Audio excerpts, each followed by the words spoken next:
నమస్తే. Welcome to politent health. Kidney failure అంటే ఏంటి? అసలు కిడ్నీ ఫెయిల్యూర్ అవ్వడానికి కారణాలేంటి? కిడ్నీ ఫెయిల్యూర్ అవ్వకుండా ఉండాలి అంటే ఎలాంటి జాగ్రత్తలు తీసుకోవాలి అనే విషయాలను నెఫ్రాలజిస్ట్ డాక్టర్ నాగేశ్వర్ రెడ్డి గారిని అడిగి ఇప్పుడు తెలుసుకుందాం. నమస్తే సార్. నమస్కారం అండి. కిడ్నీ ఫెయిల్యూర్ అనే దాని గురించి ఈ మధ్యన ఎక్కువగా వింటున్నాం. అసలు కిడ్నీ ఫెయిల్యూర్ అంటే ఏంటి? కిడ్నీలు మనకి మూత్రపిండాలని తెలుగులో అంటారు కదా! సో, మనకి ప్రతి మనిషికి యూజువల్‌గా 2 కిడ్నీలు ఉంటాయి. 2 మూత్రపిండాలు.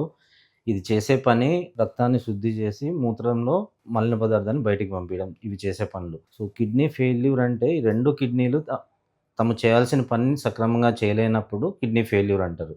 అంటే కిడ్నీ వడపోత సామర్థ్యాన్ని తగ్గితే కిడ్నీ ఫెయిల్యూర్ అంటారు. జీఎఫ్ఆర్ అంటారు ఇంగ్లీష్‌లో. కిడ్నీ వడపోత సామర్థ్యం. మామూలుగా అది 90 ఎంఎల్ పర్ మినిట్ ఉండాలి. జీఎఫ్ఆర్ అంటారు దాన్ని. ఇంకో విధంగా దాన్ని క్యాలిక్యులేట్ చేసేది సీరమ్ క్రియాటిన్ వాల్యూతో. సో, ఎప్పుడైతే మన సీరమ్ క్రియాటిన్ 0.9 ఉంటుందో కిడ్నీలు 2 100% పనిచేస్తున్నట్టు. అదే సీరమ్ క్రియాటిన్ మనకి 6 దాటితే 6.0 దాటితే జీఎఫ్ఆర్ 10 కంటే తక్కువ ఉన్నట్టు. కిడ్నీ వడపోత సామర్థ్యం తగ్గినప్పుడు కిడ్నీ ఫెయిల్యూర్ అంటారు. ఒకసారి కిడ్నీ ఫెయిల్యూర్‌కి కారణాలేంటి? సో, మనం ఇందాక అనుకున్నట్టు కిడ్నీ ఫెయిల్యూరు 2 కిడ్నీలు డ్యామేజ్ అయ్యి పనితనం తగ్గిపోతే కిడ్నీ ఫెయిల్యూర్ అంటారు.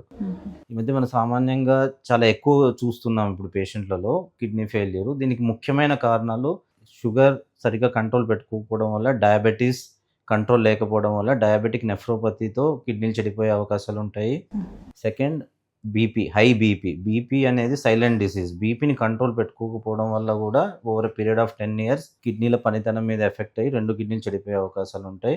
మూడో కారణము ఇన్ఫెక్షన్స్. రిపీటెడ్‌గా కిడ్నీ ఇన్ఫెక్షన్స్ లేకపోతే కిడ్నీలో స్టోన్స్ రావడం వల్ల ఆ స్టోన్స్ ఇన్ఫెక్ట్ అయ్యి కిడ్నీని దెబ్బతీసే ఛాన్సెస్ ఉంటాయి. ఇది మూడో కారణం. నాలుగోది గ్లోమెరులోనెఫ్రైటిస్ అని కిడ్నీలో ఉండే ఫిల్టర్స్ ఇన్‌ఫ్లమేషన్. ఇది కొద్దిమందికి వస్తుంది. 10%, 20% ఆఫ్ ద పేషెంట్స్‌కి. ఇది నాలుగో కారణం. ఐదో కారణం వచ్చి జెనెటిక్ కాజెస్. కొన్ని రకాల కిడ్నీ సమస్యలు జెనెటిక్ ప్రాబ్లమ్స్ వల్ల వచ్చే అవకాశాలు కూడా ఉంటాయి. సిస్టిక్ కిడ్నీ డిసీజ్ అని వింటుంటాం. Polycystic kidney disease. ఇది కూడా ఒక రకమైన జెనెటిక్ కారణం. సో, ఈ 5 కారణాలు కాకుండా ఇంకొక ముఖ్యమైన కారణము medications. Some medicines like pain killers ఎక్కువ వాడడం వల్ల. ఇవి మనకు బ్రాడ్‌గా 5, 6 ముఖ్యమైన కారణాలు కిడ్నీ ఫెయిల్యూర్ అవ్వడానికి. అంటే ఈ పెయిన్ కిల్లర్స్ వేసుకున్న ప్రతి ఒక్కరికి కిడ్నీ ఫెయిల్ అయ్యే ఛాన్స్ ఉంటుందా? చాలా మంచి ప్రశ్న అడిగారు ఇది. సో, సామాన్యంగా ప్రతి ఒక్కరు తమ జీవితకాలంలో 1, 2 పెయిన్ కిల్లర్స్ వాడుతూనే ఉంటారు. సందర్భం వచ్చినప్పుడల్లా డాక్టర్ యొక్క సలహాతో అయినా, తమ ఓన్ సలహాతోన తప్పనిసరి పరిస్థితుల్లో వాడాల్సిన అవసరం పడుతుంది. ఏదన్నా ఇంజ్యూరీ జరిగినప్పుడు, యాక్సిడెంట్ అయినప్పుడు, శరీరం మీద దెబ్బ తగిలి బాధ కలిగినప్పుడు ప్రతి ఒక్కరు వాడడం సర్వసామాన్యం.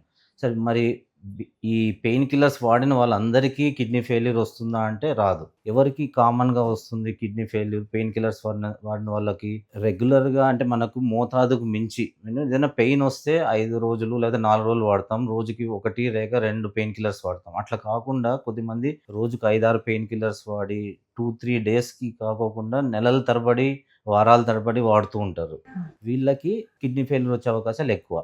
ఇంకొక రెండో కేటగిరీ ఏంటంటే ఎక్స్‌ట్రీమ్స్ ఆఫ్ ఏజ్. చాలా చిన్న వయసు పిల్లలకి, అంటే చాలా ఓల్డ్ లైక్ 80 ఇయర్స్ వాళ్ళకి ఆల్రెడీ కిడ్నీ సామర్థ్యం కొంచెం తగ్గి ఉంటది. వీళ్ళకి మోర్ ఛాన్సెస్ కిడ్నీ ఫెయిల్యూర్ రావడానికి పెయిన్ కిల్లర్స్ వాడితే. మూడో గ్రూప్ ఎవరు అంటే డీహైడ్రేషన్‌తో ఉండేవాళ్ళు, లేకపోతే ఆల్రెడీ కొంచెం వేరే కిడ్నీ ప్రాబ్లమ్ ఉండి షుగర్ వల్ల కిడ్నీలు కొంచెం పాక్షికంగా దెబ్బతిన్న వాళ్ళు. వీళ్ళు కొంచెం జాగ్రత్తగా ఉండాలి. 1, 2 పెయిన్ కిల్లర్స్ వాడినా కూడా కిడ్నీలు పూర్తిగా ఫెయిల్ అయ్యే అవకాశం ఉంటాయి. సో, ఈ కేటగిరీ, ఈ గ్రూప్ ఆఫ్ పీపుల్‌కి పెయిన్ కిల్లర్స్ వల్ల నష్టం ఎక్కువ జరుగుతుంది. సో, ఈ గ్రూప్ ఆఫ్ పీపుల్ కొంచెం జాగ్రత్తగా ఉండి తగిన మోతాదులో పెయిన్ కిల్లర్స్, అది కూడా డాక్టర్ పర్యవేక్షణలో వాడితే కిడ్నీ ఫెయిల్యూర్ వచ్చే అవకాశాలు తగ్గిపోతాయి. Okay sir. ఈ కిడ్నీ ఫెయిల్ అయ్యే ముందు ఎలాంటి సింప్టమ్స్ కనిపిస్తాయి? ఎలా గుర్తించొచ్చు? కిడ్నీలు ఇందాక మీకు చెప్పినట్టు కిడ్నీ వడపోత సామర్థ్యము 10% కంటే తగ్గిపోతే కిడ్నీ ఫెయిల్యూర్ అంటారు. సో, దాని ముందు నుంచి కూడా కిడ్నీలు వడపోత సామర్థ్యం కొద్దిగా తగ్గుతున్నప్పుడు కూడా వ్యాధి లక్షణాలు ఉండవు మోస్ట్‌లీ.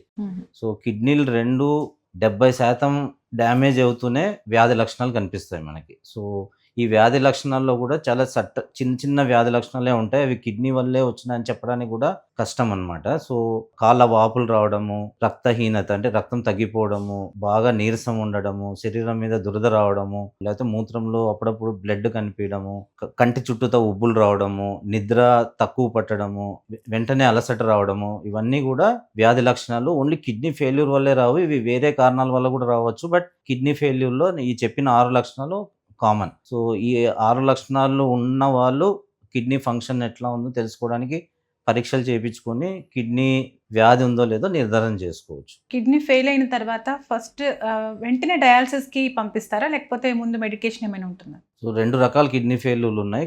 ఒకటి అక్యూట్ కిడ్నీ ఫెయిల్యూర్ అంటే ఇంతకుముందు వరకు 2 కిడ్నీలు బాగా పనిచేస్తూ సడన్గా 2 కిడ్నీలు డ్యామేజ్ అవ్వడము, ఇట్లాంటివి యూజువల్గా తగ్గించగలిగే కారణాలు ఉంటాయి వీళ్ళకి. కిడ్నీ ఫెయిల్ అయిన దానికి కారణం, కొన్ని కారణాల వల్ల కిడ్నీలు ఫెయిల్ అయితే అవి రివర్స్ చేయొచ్చు అనమాట, కిడ్నీలు బాగు చేయొచ్చు.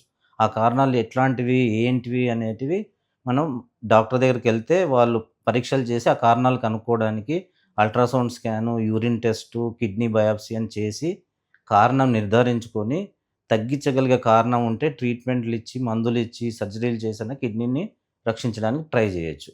అది అక్యూట్ కిడ్నీ ఫెయిల్యూర్ అంటారు, సడన్గా వచ్చే కిడ్నీ ఫెయిల్యూర్. ఇంకొక కేటగిరీ ఉంది క్రానిక్ రీనల్ ఫెయిల్యూర్ అని, CKD, దీర్ఘకాలిక కిడ్నీ జబ్బులు. ఇవి 2 కిడ్నీలు నిదానంగా కొద్దిగా పనితనం క్షీణించి కంప్లీట్గా చెడిపోవడం, దీన్ని క్రానిక్ కిడ్నీ డిసీజ్. యూజువల్గా దీంట్లో మనకు వ్యాధి లక్షణాలు కనిపించవు. సో కంటిన్యూస్గా కొద్దిగా చెడిపోతూ ఉంటాయి కాబట్టి కిడ్నీలు యూజువల్గా వీటిని రివర్స్ చేసే అవకాశాలు తక్కువ. సో ఇది 5 స్టేజెస్లో ఉంటుంది, CKD 1, 2, 3, 4, 5 అని. So first stage, second stage, third stage, fourth స్టేజ్లో కనుక్కుంటే 5th స్టేజ్ వరకు వెళ్లకుండా స్టాప్ చేయొచ్చు. ఆర్ 5th స్టేజ్లోనే కనుక్కుంటే కనుక యూజువల్గా రివర్స్ చేయలేము. ఇది CKD స్టేజ్ 5నే కిడ్నీ ఫెయిల్యూర్ అంటారు. స్టేజ్ 5ని కిడ్నీ ఫెయిల్యూర్ అంటారు. అప్పుడు డయాలసిస్ అవసరం పడుతుంది. సో అందరికీ CKD 1 to 2, 2 to 3, 3 to 4 స్టేజెస్లో మనకి యూజువల్గా మందులతోనే మేనేజ్ చేస్తాము. అంటే ఈ కిడ్నీ ప్రాబ్లం వచ్చినప్పుడు కాళ్ళ వాపు కనిపిస్తుంది కదా సార్ ఎక్కువగా. ఆ కాళ్ళ వాపు వచ్చిందంటే అది కిడ్నీ ప్రాబ్లం అని ముందు మనం గమనించుకోవాలి. కాళ్ళ వాపు కారణాలు అనేకం ఉన్నాయి. లివర్ ఫెయిల్యూర్లో వస్తుంది, హార్ట్ ఫెయిల్యూర్లో వస్తుంది, కిడ్నీ ప్రాబ్లంలో వస్తుంది, థైరాయిడ్ ప్రాబ్లంలో కూడా వస్తుంది. So one of the reason is kidney failure. కాళ్ళ వాపు ప్రత్యేకంగా ఓన్లీ కిడ్నీ ఫెయిల్యూర్లోనే రాదు, అనేక కారణాలు ఉన్నాయి. దాంట్లో ఒక కారణం kidney failure. Okay sir, kidney ఫెయిల్యూర్కి సంబంధించి వాల్యుబుల్ ఇన్ఫర్మేషన్ ఇచ్చారు. Thank you sir. Thank you.